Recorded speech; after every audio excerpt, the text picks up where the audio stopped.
સાંગબા canal પાસેથી હત્યા બની હતી આખી ઘટનાની અંદર તપાસમાં શું બહાર આવ્યું અને ગઈ તારીખ 11/7/2026 ના રોજ પાદરા પોલીસ સ્ટેશનમાં જાણ થયેલ કે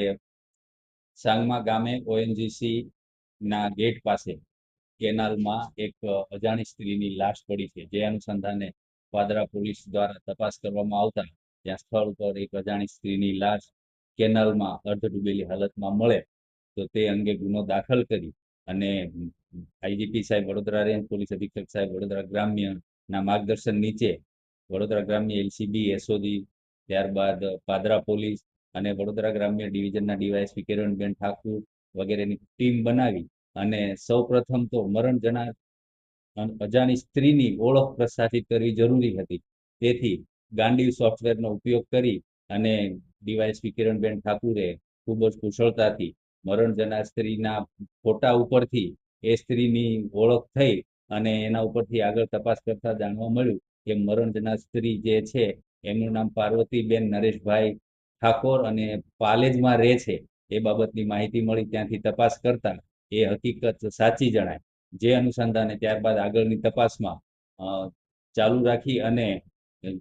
એ બેન શું કરે છે, ક્યાં જતા હતા એ બાબતે તપાસ કરતા જાણવા મળ્યું કે મરણ જનાર પાર્વતીબેન છે વડોદરા એસએસજી હોસ્પિટલમાં સફાઈ કામદાર તરીકે નોકરી કરતા હતા અને બેન પોતે વિધવા હતા. તેથી ત્યાં સફાઈ કામગીરી દરમિયાન એસએસજીમાં સિક્યુરિટીમાં નોકરી કરતા મહેશભાઈ ગણપતસિંહ ચૌહાણ સાથે તેમનો પરિચય થયેલો અને બંને વચ્ચે પ્રેમ સંબંધ બંધાતા. તેઓ ત્યાં નોકરી કરતા અને સાથે અવારનવાર મળતા. એ દરમિયાન ગઈ 11 તારીખે રાત્રિના આ પાર્વતીબેન અને મહેશભાઈ બંને ત્યાંથી મહેશભાઈના મોટરસાયકલ ઉપર નીકળ્યા અને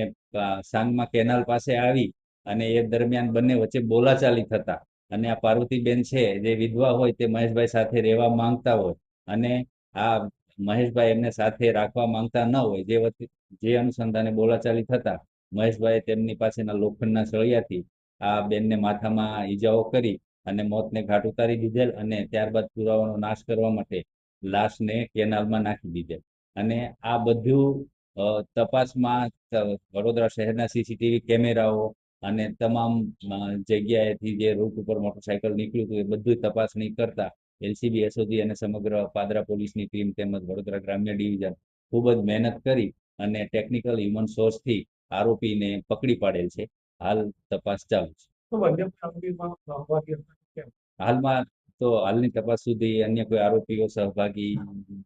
હોય એવું જણાતું નથી, પણ તપાસ ચાલુ છે. કેટલા સમયથી પ્રેમ સંબંધમાં